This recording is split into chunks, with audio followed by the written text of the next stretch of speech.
लाडली बहनों को नया साल का उपहार मिलेगा और तीसरा चरण आवेदन शुरू होगा। आपको आपके खाते में 1 तारीख को ही पैसे डाल दिए जाएंगे। ये पैसे आपके खाते में आने वाले हैं।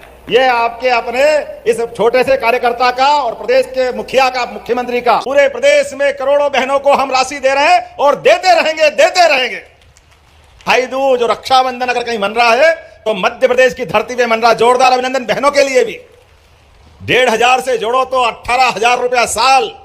ये उन कांग्रेसियों को जवाब है जो कहते थे चुनाव तक रहेंगे, बाद में देंगे नहीं, इनके पास पैसे नहीं है, कहां से लाएंगे। सुन लो कांग्रेसियों और आंख खोल के देख लो। हमारी परंपरा, बहन बेटी के हाथ में 2 पैसे अगर जाते हैं तो वो परिवार का पालन करती है, एक एक व्यक्ति के लिए वो पैसा लगाती है। लेकिन बड़े दुर्भाग्य के साथ कहना पड़ेगा, ये बेईमान कांग्रेसी कहते कि बहनों को पैसे दोगे तो बहनें दारू पी जाती है। बहनें याद रखना, जब कभी दरवाजे कांग्रेसी आए तो खबर जरूर लेना उसकी, जो उसकी दुर्भावना है, भूलना मत।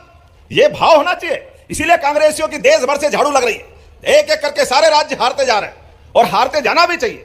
जाकी रही भावना जैसी, प्रभु मुहूर्त देखी तिन तैसी। जैसी आपकी भावना है, भगवान वही आपको हाल करने वाला है। आज जब मैं यहाँ बात कर रहा हूँ तो बोलने के लिए तो बहुत कुछ था। नए साल से सभी लाडली बहनों को 1 तारीख की लाडली बहना राशि डाली जाएगी। जी हाँ दोस्तों, जैसा कि मोहन यादव यहाँ पे ऐलान कर दिया है कि सभी लाडली बहनों को 1 तारीख को डॉक्टर मोहन यादव ने बता दिया है। तो चलिए आगे देखते हैं कि लाडली बहना तीसरा चरण। लाडली बहनों, चिंता मत करना, लगातार आगे बढ़ते जाना है, तुम्हारी जिंदगी भी बदलना है। भारतीय जनता पार्टी को जो अभियान चालू हुआ वो लगातार निरंतर जारी रहेगा। महिला सशक्तिकरण हमारी पहली प्रतिबद्धता है।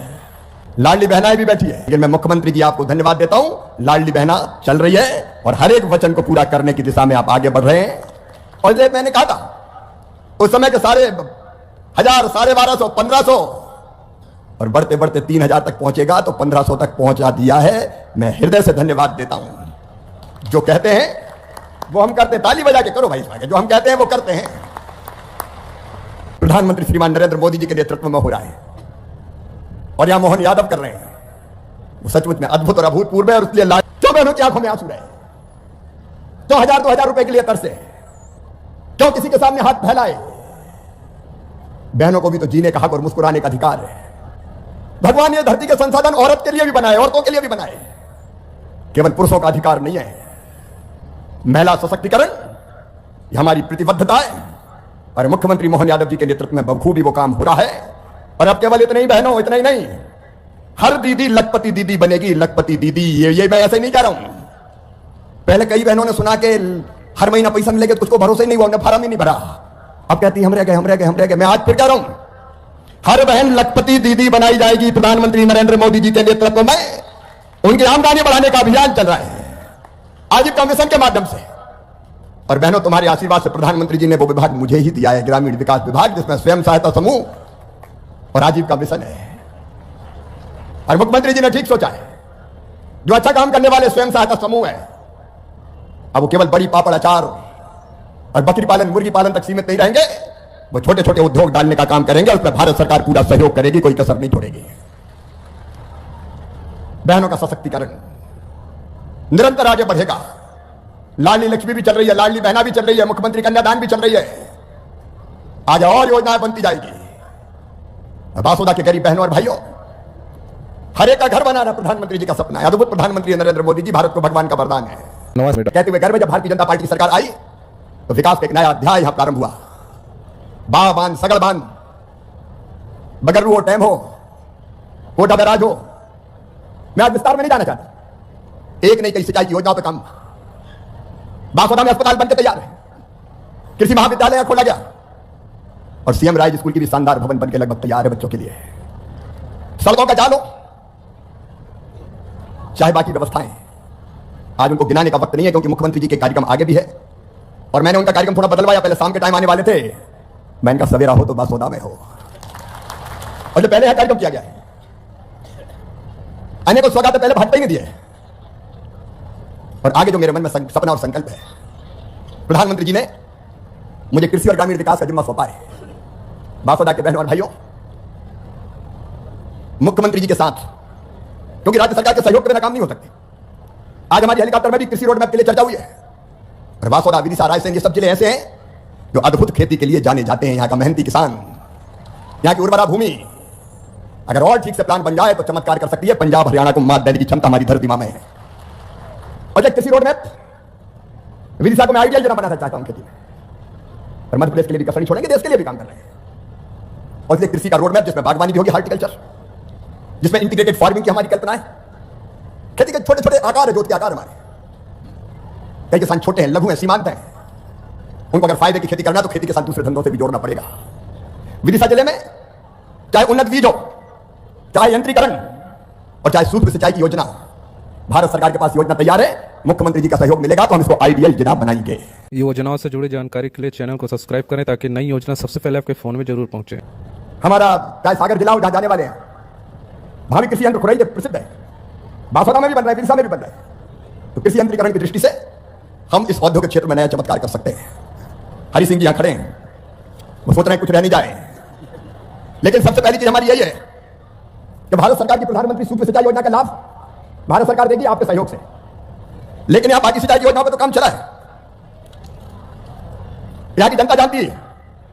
लेकिन दो प्रमुख सिंचाई की योजनाएं, चौरावर बृहद सिंचाई परियोजना और पिपरिया मध्यम सिंचाई परियोजना अगर स्वीकृत हो जाए तो यहां की तस्वीर भी बदल जाए और किसानों की तकदीर भी बदल जाए। और भावना की तो विदिशा में आप घोषणा कर चुके हैं, हरि सिंह जी इसलिए खड़े हैं। एक बार और याद दिला दें तो खेती के क्षेत्र में क्योंकि पानी चाहिए, जब पानी की बात आती तो एक बात और मेरे दिमाग में आ रही है। हमारे पास बेतवा मैया, मेरे पास वाटर सेट का डिपार्टमेंट भी है और मैं योजना बनवा रहा हूं। बेतवा सदैव प्रवाहमान रहे, बहती रहे, इसकी योजना वाटर सेट की स्कीम के अंतर्गत भारत सरकार की। लेकिन यहां तो बेतवा में पानी रहता ही है, विदिशा में सूख जाती, बांसवाड़ा में बहती रहती है। बात सही है ना, 12 महीने यहां बहती है और यह पारसरी मैया बीच से जाती है। और इसलिए मैं समझता हूं सब बांसवाड़ा वासी और आसपास के क्षेत्र की जनता की भावना है कि अगर बेतवा जी का पानी पारसरी में डाल दिया जाए, दोनों को लिंक कर दिया जाए, जोड़ दिया जाए। योजनाओं से जुड़ी जानकारी के लिए चैनल को सब्सक्राइब करें ताकि नई योजना सबसे पहले आपके फोन में जरूर पहुंचे। किसानों को नया जीवन भी दे देगा। बोलो सही बात है कि नहीं? अरे बोलो यार, ऐसे नहीं, सही बात है कि नहीं?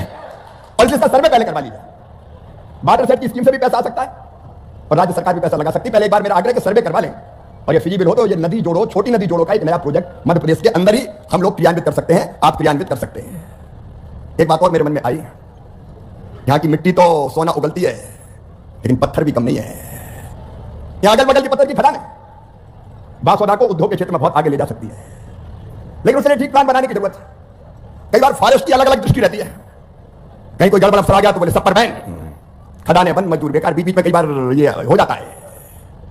मैं मानता हूं कि ठीक से चिन्हांकन करके और जो चलने वाली खदानें अवैध ना चले, वैध चले, उनमें से जितनों को वैध का दर्जा दिया जा सकता है वैध का दर्जा दिया जाए ताकि बांसवाड़ा में पत्थर का काम रोजगार दे सके और बांसवाड़ा को उद्योग के क्षेत्र में और आगे बढ़ाने का काम कर सके। अगर मेरी बात से सहमत हो तो ताली जोर से बजाओ। यहां खेती है, उद्योग, अपनी बहनें बैठी है, आजकल तो बहनें सरकार बना रही है। बिहार में भी बहनों ने चमत्कार किया है, लाडली बहनाएं भी बैठी है। और कई लोग सोचते थे कि अब लाडली बहना चलेगी कि नहीं चलेगी, लेकिन मैं मुख्यमंत्री जी आपको धन्यवाद देता हूं, लाडली बहना चल रही है और हर एक वचन को पूरा करने की दिशा में आप आगे बढ़ रहे हैं। और इसलिए मैंने कहा था उस समय के सारे जन कल्याण की जो आपने जारी रखी है, कोई योजना बंद नहीं होगी, सभी में धनराशि दी जाएगी। एक एक योजना है जन कल्याण की जो आपने जारी रखी है, कोई योजना बंद नहीं होगी, सभी में धनराशि दी जाएगी। एक भी योजना जिस प्रकार से बहनों के लिए आपने सपना देखा है, सारी योजनाओं के लिए पर्याप्त धनराशि। और शिवराज सिंह जी भाई साहब ने इशारा भी किया है कि अभी तो आपकी ये 3-3.5 साल है, लगातार सरकार के माध्यम से ऐसे विकास के बहुत सारे काम आपने पूरी सूची दी है। मैं पूरी सूची की घोषणा यहीं से कर देता हूं, बजाय नाम पढ़ने की। जो जो आपने मांगा सभी देने की घोषणा करता हूं। जोरदार अभिनंदन कर रहे हमारे यहाँ के विधायक सुदेश राय जी के लिए और पूरे मंच के लिए। एक बार फिर मैं सीहोर के लिए दोबारा बोलना चाहूंगा, हमारे माननीय प्रधानमंत्री के नेतृत्व में और माननीय कृषि मंत्री जी के नेतृत्व में जिस प्रकार से सरकार को लेकर के विकास का संकल्प लिया है और हमारी सरकार बनी है, विकास के मामले में महिला, युवा, किसान, गरीब सबकी जिंदगी बढ़िया से बढ़िया करने के लिए, बेहतर से बेहतर करने के लिए हमारी सरकार संकल्पबद्ध है। इसलिए एक नहीं, दो नहीं। और आपने गीता भवन की बात कही, अरे गोपाल कृष्ण के लिए भगवान राम का मंदिर अब धूमधाम से बन गया, बोला भगवान जय जय श्री राम।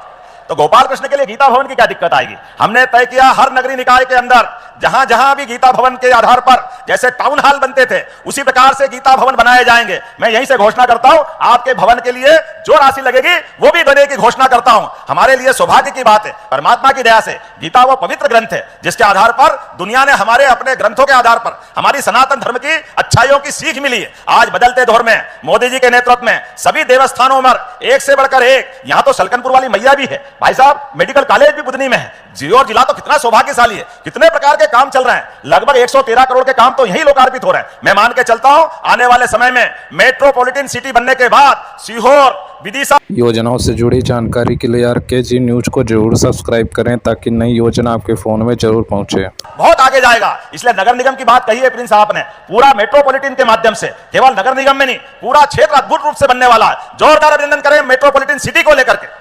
भविष्य के आधार पर ये तो राजधानी है, इसलिए इस राजधानी के अंदर जो हो सकता है वो सब करेंगे। और योजनाओं से जुड़ी जानकारी के लिए RKG न्यूज को जरूर सब्सक्राइब करें ताकि नई योजना आपके फोन में जरूर पहुंचे। भोपाल खसक के अब तो सीहोर तक आ गया, अकेला सीहोर नहीं रह गया, अब तो भोपाल उसका हिस्सा हो गया और भोपाल राजधानी है। ऐसे में आने वाले समय में हम सबको विकास का और बड़ा सोच रखना पड़ेगा, बड़ी प्लानिंग रखना पड़ेगी। उस बड़ी प्लानिंग की तैयारी के लिए हमको कई प्रकार के सुझाव भी लेना पड़ेंगे और कई प्रकार के विकास के मापदंड बनाने पड़ेंगे। आइए हम सब मिलकर के विकास के मामले में तैयार हो जाए। तो भाई साहब ने कहा था, इसलिए मैं भी बोलता हूं, विकास के लिए जो जो तैयार है दोनों हाथ की मुट्ठी बांध कर जब तक मेरी सांस और मेरे हाथ पांव चलेंगे मैं जनता की सेवा देश भर में करता रहूंगा, कोई कसर नहीं छोड़ूंगा। क्योंकि जिंदगी है इसकी, एक एक सांस अपनी जनता के काम आए, अपने देश के लिए आए। ये मेरा भाव है, ये मेरी जिद है, ये मेरा जुनून है। प्रदेश के मुख्यमंत्री मोहन यादव खूब यशस्वी हों, खूब आगे बढ़े, प्रदेश को अनंत ऊंचाइयों पर ले जाएं। ये सीहोर जिले की पवित्र धरती से मैं शुभकामनाएं भी और छोटा होने के नाते उनको आशीर्वाद भी देता हूं कि कोई कसर मत छोड़ो, अपने प्रदेश को आगे बढ़ाओ। मेरा काम मैं कर रहा हूं। एक बात और आपसे कहना चाहता हूं कि प्रदेश का और देश का विकास पूरी तरह जब तक नहीं हो सकता, तब तक नहीं हो सकता जब तक कि जनता साथ ना दे। अकेले प्रशासन नहीं कर सकता, कोई कलेक्टर नहीं कर सकता, अकेले कोई बाकी अधिकारी नहीं कर सकते। स्वच्छता लाना है कौन को काम करना पड़ेगा, पानी बचाना है कौन को काम करना पड़ेगा, बिजली बचाना है कौन को आगे आना पड़ेगा, नशा मुक्त गांव बनाना है कौन को आगे आना पड़ेगा, योजनाओं का लाभ आदर्श तरीके से मिले कौन को आगे आना पड़ेगा। आप जब तक अपने गांव के लिए आगे नहीं आओगे, विकसित भारत विकसित आपके गांव के बिना नहीं बन सकता। इसलिए अपने गांव को विकसित बनाने का संकल्प लो। यह पूरे प्रदेश में प्रधानमंत्री जी की पूरे देश में तड़फ है। 2047 तक विकसित भारत, यह प्रधानमंत्री नरेंद्र मोदी जी का संकल्प है और उसको पूरा करने में हम कोई कसर ना छोड़े। अब अपने गांव को आगे बढ़ाने के काम में जुटे मेरे प्रिय बहनों और भाइयों, आपका साथ चाहिए, आपका सहयोग चाहिए। गंगा जल संवर्धन अभियान के लिए जो काम